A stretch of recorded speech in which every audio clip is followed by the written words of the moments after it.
Hello students. इस video में JEE advance 2021 का क्वेश्चन डिस्कस करते हैं। A long straight wire carries A current I equals 2 ampere. देखिए इस क्वेश्चन में एक डायग्राम भी दिया हुआ है। ये राइट साइड का जो डायग्राम है ये क्वेश्चन का गिवन डायग्राम है। इसी लॉन्ग करंट के बारे में बात कर रहा है। लॉन्ग वायर है जिसमें करंट फ्लो कर रहा है कितना, 2 एम्पियर। I equals 2 ampere. और डायग्राम में साफ साफ देखिए यहाँ दिख रहा है ये दो पैरेलल रेल्स है और ये दोनों पैरेलल रेल्स इस वायर के भी पैरेलल ही है। और नज़दीक वाले रेल का डिस्टेंस 1 सेंटीमीटर है, दूर वाले रेल का डिस्टेंस 4 सेंटीमीटर है। दोनों रेल्स को आपस में एक रजिस्टर और एक कैपेसिटर से कनेक्ट किया हुआ है, ये दिख रहा है डायग्राम में। और दोनों रेल्स के बीच में एक सेमी सर्कुलर रॉड को कनेक्टर को प्लेस कर दिया है और इस कनेक्टर को भी वेलोसिटी से मूव करा रहा है। ये इतना सिचुएशन क्लियर है डायग्राम से। अब क्वेश्चन में देखिए आगे क्या लिखा है। A semi circular conducting rod is placed beside it on two conducting parallel rails of negligible resistance. अब देखिए दोनों रेल्स का रेजिस्टेंस नेग्लिजिबल है, मतलब रेल्स का रेजिस्टेंस हम लोग को काउंट नहीं करना है, जीरो रेजिस्टेंस मानना है। और सेमी सर्कुलर रॉड को जो है दोनों रेल्स पर प्लेस किया है, तो डायग्राम में हम लोग देखे ही both the rails are parallel to the wire. Rails wire के पैरेलल है, ये डायग्राम में क्लियर विजिबल है। The wire, the rod and rails lie in same horizontal plane as shown in figure. देखिए ये वायर रेल्स दोनों parallel और ये रॉड एक ही हॉरिजॉन्टल प्लेन में है, कोप्लेनर है तीनों। Two ends of semi circular rod are at distances 1 cm and 4 cm from the wire. ये तो हम लोग देखे हैं कि डिस्टेंस 1 cm 4 cm है वायर से। At t equal to 0 rod starts moving on rails with a speed 3 metre पर सेकेंड। अब देखिए यहाँ t इक्वल टू 0 पर इस रॉड को वेलोसिटी दिया गया है कितना, 3 मीटर पर सेकेंड। 3 मीटर पर सेकेंड से इसको मूव करा दिया गया ऊपर की तरफ। Resistor 1.4 ohm and capacitor 5 microfarad are connected in series between the rails. At t equal to 0, C naught is uncharged. Which of following statements is are correct? देखिए यहाँ इसको 3 मीटर पर सेकंड से मूव करा दिया गया और ये कैपेसिटर जो है t इक्वल टू 0 पर अनचार्ज है, मतलब कोई चार्ज इसमें स्टोर अभी नहीं है। और ये रजिस्टर और ऑप्शंस क्या क्या है। Maximum current through R, resistance के थ्रू मैक्सिमम करंट निकालना है। सेकंड ऑप्शन भी वही पूछ रहा है, मतलब इन दोनों में से कोई एक सही होगा। Maximum charge on capacitor, capacitor पर मैक्सिमम चार्ज निकालना है। फोर्थ ऑप्शन में भी वही है, मतलब इन दोनों में से भी कोई एक ऑप्शन सही हो सकता है। तो हम लोगों को इस रजिस्टर से मैक्सिमम करंट और इस कैपेसिटर पर मैक्सिमम चार्ज सॉल्व करना है। अब देखिए इस लॉन्ग करंट की वजह से, ये जो लॉन्ग करंट है आई, इसकी वजह से इधर के रीजन में, इस वायर के राइट साइड के रीजन में, चूंकि कोप्लेनर है एक ही प्लेन में है, तो हम लोग पहले बी का डायरेक्शन निकालते हैं। इस करंट की वजह से लॉन्ग करंट मतलब स्ट्रेट करंट की वजह से आप लोग मैग्नेटिक इंडक्शन का डायरेक्शन निकालना जानते होंगे। करंट के डायरेक्शन में हम लोग थंब रखते हैं और उंगली को कर्ल करते हैं, ये जा रहा है प्लेन के इनवर्ड। तो इनवर्ड का मतलब बी का डायरेक्शन हो गया क्रॉस, बी आ गया आपका क्रॉस से। अब इस रॉड के बारे में देखिए, तो रॉड ये हो गया आपका मैग्नेटिक फील्ड में मूविंग रॉड है, तो फैराडे के अनुसार इस रॉड में एक ईएमएफ इंड्यूस होगा। अब मूविंग रॉड में जो मैग्नेटिक फील्ड में मूविंग रॉड में जो ईएमएफ इंड्यूस होता है उसको हम लोग बोलते हैं मोशनल ईएमएफ। और मोशनल ईएमएफ के लिए हम लिख रहे हैं ईएमएफ के लिए ई सिंबल और मोशनल के लिए एम। तो मोशनल ईएमएफ का वैल्यू आप लोग पढ़े होंगे, ये होता है बी एल भी। लेकिन एक कंडीशन होता है, बी एल और भी तीनों एक दूसरे के परपेंडिकुलर होना चाहिए। अब ध्यान से जरा देखिए इस डायग्राम को। ये कनेक्टर मतलब सेमी सर्कुलर रॉड और ये दोनों पैरेलल रेल्स, ये कोप्लेनर है, ये वायर भी कोप्लेनर है और बी जो है परपेंडिकुलर है। मतलब वेलोसिटी, और रॉड को इसी प्लेन में मूव कराया है, तो वेलोसिटी और ये रॉड ये दोनों कोप्लेनर है, एक ही प्लेन में है, लेकिन बी इन दोनों के परपेंडिकुलर हो गया। तो एक कंडीशन तो यहाँ सेटिस्फाई हो गया कि बी एल और भी दोनों के परपेंडिकुलर है। अब एल और भी एक दूसरे के परपेंडिकुलर होना चाहिए। तो यहाँ देखिए सेमी सर्कुलर वायर है और ये वेलोसिटी है, तो ये दोनों एक दूसरे के परपेंडिकुलर नहीं है। तो अब क्या करते हैं हम लोग ऐसे केस में कि वायर का प्रोजेक्शन ले लेते हैं वेलोसिटी के परपेंडिकुलर डायरेक्शन में। तो वेलोसिटी है ऊपर की ओर, अब इस वायर का अगर प्रोजेक्शन लेंगे वेलोसिटी के परपेंडिकुलर, हॉरिजॉन्टल लाइन आ जाएगा। यही हो गया डिस्टेंस कितना, ये 4 है ये 1 है, तो ये 3 सेंटीमीटर का रॉड हो गया। यही 3 सेंटीमीटर का रॉड इस डायग्राम में आपको दिखाया गया है। देखिए यहाँ ये दोनों पैरेलल रेल्स है, रजिस्टर कैपेसिटर कनेक्टेड है और ये लॉन्ग करंट है। मैग्नेटिक इंडक्शन हम लोग देख चुके हैं, क्रॉस से है प्लेन के इनवर्ड। और अब यहाँ से मोशनल ईएमएफ का वैल्यू हम लोग सॉल्व कर लेते हैं सबसे पहले। तो यहाँ देखिए अलग अलग पॉइंट पर बी का वैल्यू अलग अलग होगा, क्योंकि मैग्नेटिक इंडक्शन कांस्टेंट नहीं है। लॉन्ग करंट के कारण मैग्नेटिक इंडक्शन प्रोड्यूस किया गया है इस रीजन में। तो यहाँ से एक काम करते हैं, यहाँ से x डिस्टेंस पर dx लेंथ का एलिमेंट ले लेते हैं। अब इस dx लेंथ के एलिमेंट का किसी टाइम पर मान लेते हैं हम लोग वेलोसिटी है v के टर्म में ही लिखेंगे, बाद में देखेंगे v का वैल्यू क्या दिया है। तो वेलोसिटी किसी टाइम मान लेते हैं रड का v। तो अब इस dx लेंथ के लिए हम लोग को मोशनल ईएमएफ लिखना है, bl v का वैल्यू लिखना है, और तब इस पूरे रड के लिए इंटीग्रेट करना है। तो देखिए मोशनल ईएमएफ इक्वल्स, इंटीग्रेट तो करना ही पड़ेगा, एलिमेंट लेकर सॉल्व करना है, चूंकि अलग अलग पॉइंट पर बी का वैल्यू चूंकि अलग अलग है। तो x दूरी पर b का वैल्यू क्या होता है, लॉन्ग करंट के कारण पढ़े होंगे आप लोग, mu naught I by 2 pi R. R का वैल्यू यहाँ एलिमेंट के लिए कितना है, x डिस्टेंस पर एलिमेंट लिए हैं, तो mu naught I by 2 pi x। और l तो एलिमेंट के लिए लेंथ, एलिमेंट का लेंथ दिख रहा है यहाँ dx, bl हो गया, और v का वैल्यू तो v माने हैं वेलोसिटी, तो यही आ गया आपका मोशनल ईएमएफ। अब इसको इंटीग्रेट करेंगे इस एंड से इस एंड तक। तो देखिए x हम लोग लिए हैं इस वायर से x डिस्टेंस पर ये एलिमेंट लिया गया है। तो रड स्टार्ट कहाँ से हो रहा है, रड स्टार्ट हो रहा है 1 सेंटीमीटर से, और कहाँ एंड हो रहा है 4 सेंटीमीटर पर। तो लिमिट हो जाएगा आपका 1 to 4। अब इसमें अगर हम लोग कांस्टेंट को बाहर निकाल दें तो ये आ जाएगा mu naught I B divided by 2 pi, mu naught I B divided by 2 pi, और dx बाई एक्स का इंटीग्रेशन आप लोग जानते होंगे ln x, और लिमिट जब पुट करेंगे तो ln 4 minus ln 1, ln 4 by 1। अब 4 सेंटीमीटर भी है और 1 सेंटीमीटर भी है, तो यूनिट तो कैंसिल हो गया और नंबर आ गया ln 4। ln 4 को हम लोग 2 ln 2 लिख सकते हैं, 2 ln 2। यहाँ से ये 2 कैंसिल हो गया, और ln 2 का वैल्यू यहाँ देखिए दिया हुआ है, जब जरूरत पड़ेगा हम लोग यूज कर लेंगे। ln 2 का वैल्यू कितना दिया है, 0.7। तो मोशनल ईएमएफ का वैल्यू फाइनली आपका आ गया, motional EMF equals mu naught I B ln 2 divided by pi. अब मोशनल ईएमएफ का जो डायरेक्शन होता है पॉजिटिव टर्मिनल, मतलब हाई पोटेंशियल एंड और लो पोटेंशियल एंड, तो हाई पोटेंशियल एंड हमेशा v क्रॉस b के डायरेक्शन में होता है। अब ध्यान से देखिए वेलोसिटी ऊपर है और b तो इस प्लेन के इनसाइड था क्रॉस, तो v क्रॉस b अगर हम लोग निकालें, cross product right hand thumb rule, v cross b ऐसे घुमाएंगे v से b की तरफ, तो थंब आया इधर, मतलब ये एंड हो जाएगा आपका हाई पोटेंशियल और ये एंड हो जाएगा लो पोटेंशियल, और ईएमएफ डेवलप हो गया em।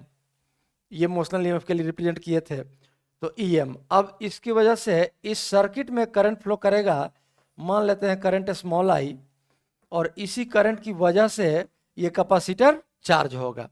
अब ये कैपेसिटर चार्ज होगा और ये करंट फ्लो करेगा, तो ये तो सिंपल चार्जिंग आरसी सर्किट हो गया। अब आरसी सर्किट के लिए, चार्जिंग आरसी सर्किट के लिए Q का एक्सप्रेशन आप लोग पढ़े होंगे, Q इक्वल्स EMF, तो मोशनल EMF है EM, और into capacitance C into 1 minus e to the power minus t by tau, tau का वैल्यू होता है RC, C का वैल्यू दिया है C नॉट, यही चार्ज का वैल्यू होता है। अब क्वेश्चन में देखिए maximum current and maximum charge निकालना है। अब जरा सोचिए ये चार्ज मैक्सिमम कब होगा, तो t अगर हम लोग, चूंकि इस टर्म को, एक्सपोनेंशियल टर्म को हम लोग सबट्रैक्ट कर रहे हैं, घटा रहे हैं, तो जब एक्सपोनेंशियल वाला टर्म मिनिमम होगा तभी ये चार्ज मैक्सिमम आएगा। तो t अगर इन्फिनिटी पुट कर दें, जब सेचुरेट हो जाएगा सेचुरेशन स्टेट में, तो t इन्फिनिटी पुट कर देंगे तो e to the power minus infinity ये वैल्यू 0 आ जाएगा मिनिमम, और तब ये 1 माइनस 0 1 बचेगा, मतलब Q मैक्स हम लोग यहाँ से लिख सकते हैं, दिस इंप्लाइज Q का मैक्सिमम वैल्यू ये आ गया आपका EM इंटू C। अब अगर EM का वैल्यू पुट ही कर देते हैं, क्यों एक टर्म ज़्यादा लिखे, तो EM का वैल्यू अगर हम लोग पुट कर लें तो देखिए वैल्यू कितना आया है, mu naught I B ln 2 divided by pi और इनटू कैपेसिटेंस C नॉट, यही आपका मैक्सिमम चार्ज आ गया।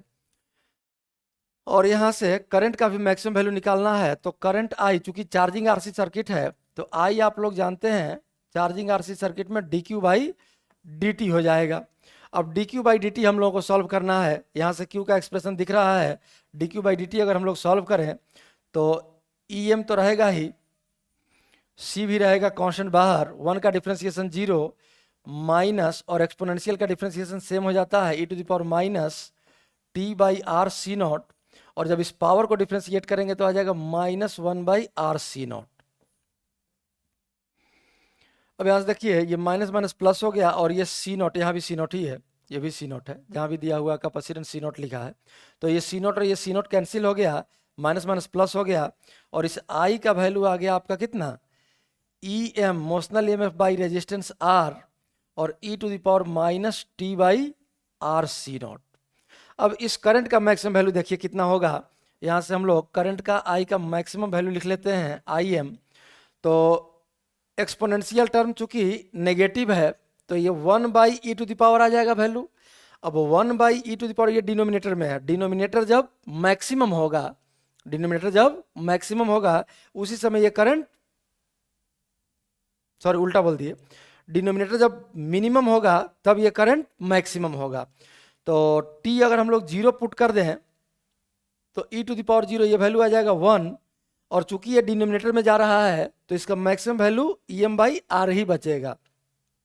अगर e टू द पावर का 1 के अलावा कोई वैल्यू जैसे 2 आ गया, 3 आ गया, 4 आ गया, चूंकि e टू द पावर, देखिए इसको एक काम करते हैं हम लोग लिख ही लेते हैं पहले समझने के लिए, इसको इस तरह से लिख लीजिए, ई एम का वैल्यू बाद में पुट कर लेंगे, divided by R into E to the power T by R C naught. अब देखिए ये e का पावर है, जहां e का वैल्यू होता है 2.7, तो 1 से बड़ा नंबर का पावर कुछ भी रहेगा तो 1 से छोटा नहीं आएगा, 1 से बड़ा ही आएगा।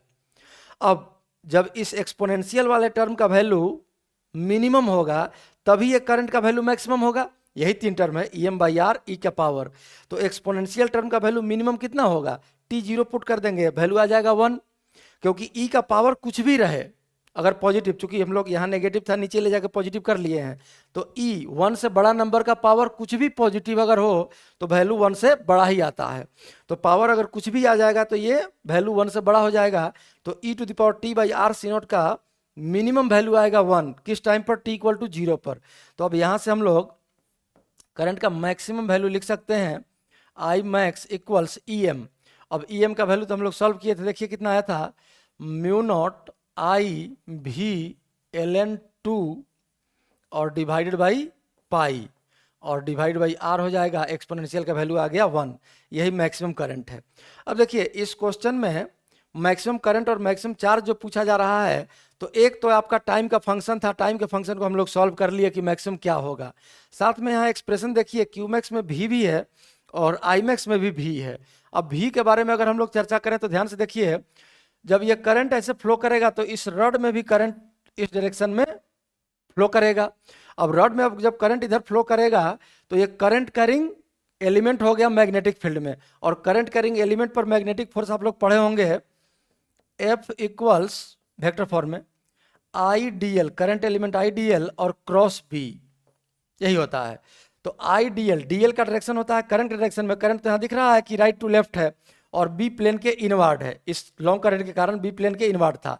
तो अगर डीएल क्रॉस बी हम लोग करें, cross multiplication DL cross B, तो ध्यान से देखिए किधर जाएगा, डीएल क्रॉस बी ये चला जाएगा आपका नीचे की तरफ। तो इसका जो मोशन है रड का, ये रड का मोशन हो जाएगा रिटार्डेड, मैग्नेटिक फोर्स इधर लग रहा है, इस रड का मोशन हो जाएगा रिटार्डेड, तो ये स्पीड घटने लगेगा। अब स्पीड जब घटने लगेगा तो हम लोग को मैक्सिमम वैल्यू निकालना है। इसका मतलब कि इनिशियल जो स्पीड था वही क्या हो जाएगा, मैक्सिमम उसी टाइम पर, क्योंकि दोनों भी आई में भी और क्यू मैक्स में भी ये भी न्यूमरेटर में है, तो भी का जो मैक्सिमम वैल्यू होगा, चूंकि इसका मोशन रिटार्डेड है स्पीड घटते जाएगा, तो जो भी का मैक्सिमम वैल्यू होगा उसी समय चार्ज और करंट दोनों मैक्सिमम आएगा। अब मैक्सिमम चार्ज और मैक्सिमम करंट का मैग्नीट्यूड कितना आएगा ये हम लोग कैलकुलेट कर लेते हैं। इस पेज में देखिए, पहले क्यू मैक्स का वैल्यू कितना है, mu naught I B L N two C naught by pi. यहां सॉल्व कर लेते हैं, Q max equals mu naught I B, Q max यही है, mu naught I B L N two C naught by pi, mu naught I B L N two by pi into C naught. Mu naught I B L N two C naught by pi, और current का maximum value है mu naught I B L N two by pi R. I का maximum value है mu naught I B L N two by pi R. एक बार और check कर लेते हैं, mu naught I B L N two by pi R, और इसमें mu naught I B L N two by pi into C naught. सही है, ये यही एक्सप्रेशन है। अब सबका वैल्यू पुट करके इसको सॉल्व कीजिए।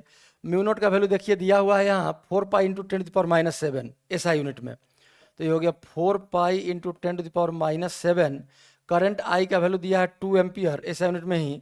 वेलोसिटी का मैक्सिमम वैल्यू अभी हम लोग डिस्कस किए कि जब भी का मैक्सिमम वैल्यू होगा इनिशियल वैल्यू ही, तो इनिशियल वैल्यू देखिए कितना दिया है 3 मीटर पर सेकेंड इंटू 3, और एल एन टू का वैल्यू लिखा है 0.7 0.7 और इंटू सी नॉट। अब सी नॉट का वैल्यू देखिए दिया है 5 माइक्रोफैराड, तो ये हो गया 5 into 10 to the power minus 6 और डिवाइडेड बाई पाई। अब यहाँ से ये पाई और ये पाई कैंसिल हो गया, और जब हम लोग इसको सिंप्लीफाई करेंगे तो क्यूमैक्स का ऑप्शन देखिए किस यूनिट में दिया है 10 टू द पावर माइनस 12। ठीक है, 10 टू द पावर माइनस 12 में लिखिए, तो 10 टू द पावर माइनस 12 में अगर लिखे देखिए 10 टू द पावर माइनस 7 यहाँ है और 10 टू द पावर माइनस 6 यहाँ है, तो 10 टू द पावर माइनस 6 और 10 to the power minus 6 10 to the power minus 12 हो जाएगा, अलग कर दिए, और बाकी नंबर क्या बचा, तो 4 इंटू 2 8, 8 इंटू 3 24 और 24 इंटू 0.7 इंटू 5, ये नंबर हो गया। और एक यहाँ 10 टू द पावर माइनस 1 हम बचा लिए हैं, माइनस 13 होता, 10 टू द पावर माइनस 1 बचा लिए हैं, ये चला जाएगा आपका डिनोमिनेटर में 10 और into 10 to the power minus 12। तो 5 से अगर हम लोग मल्टीप्लाई कर दें इसको, तो 12 24 इंटू 5 120, 120 का एक जीरो इस दशमलव को 0.7 है, खत्म कर देगा, तो यह आ जाएगा 12 into 7, 12 into 7 divided by 10 into 10 to the power minus 12 coulomb, यही वैल्यू आएगा। और 12 इंटू 7 84 होता है, तो ये वैल्यू आ गया 84 बाई 10, मतलब 8.4 into 10 to the power minus 12 coulomb. देखिए इसमें से कौन सा ऑप्शन हो जाएगा, 8.4 into 10 to the power minus 12 coulomb, मतलब सी ऑप्शन आपका करेक्ट है, तो डी ऑप्शन गलत हो गया। अब इसी तरह से करंट का मैक्सिमम वैल्यू हम लोग चेक कर लेते हैं। यहाँ देखिए करंट का जो मैक्सिमम वैल्यू है म्यू नॉट का value 4 pi into 10 to the power minus 7, I दिया हुआ है 2 एम्पियर, वेलोसिटी दिया है 3 मीटर पर second, maximum value initial value ही होगा, और एल एन टू है 0.7 डिवाइडेड बाई पाई, और रेजिस्टेंस का वैल्यू देखिए दिया हुआ है 1.4 ओम, 1.4 ओम। सब ऐसा यूनिट में वैल्यू रखे हैं, ये पाई और ये पाई कैंसिल हो गया, और 0.7 से 1.4 कैंसिल हो जाएगा 2 टाइम्स, और ये 2 और ये 2 कैंसिल हो गया आपस में। अब देखिए क्या बचा नंबर, 4 इंटू 3, यह आ गया आपका कितना 12, और into 10 to the power minus 7, ऐसा यूनिट में ही है तो एम्पियर हो जाएगा। अब इसको हम लोग लिख सकते हैं 1.2 into 10 to the power minus 6 ampere. देखिए कौन सा ऑप्शन आता है, 1.2 into 10 to the power minus 6 ampere, मतलब फर्स्ट ऑप्शन आपका करेक्ट है, सेकंड ऑप्शन आपका रॉन्ग है। तो ए ऑप्शन और सी ऑप्शन आंसर हो गया इस क्वेश्चन का, और यही आपका सॉल्यूशन है। तो ये तो पेज क्वेश्चन वाला पेज है, और लास्ट में हम लोग क्यू मैक्स और आई मैक्स कैलकुलेट किए हैं, ये कैलकुलेशन है सिर्फ इसमें, और क्वेश्चन दिया हुआ है और सॉल्व इस पेज में किया गया है। देख लीजिए दोनों पेज आप लोग।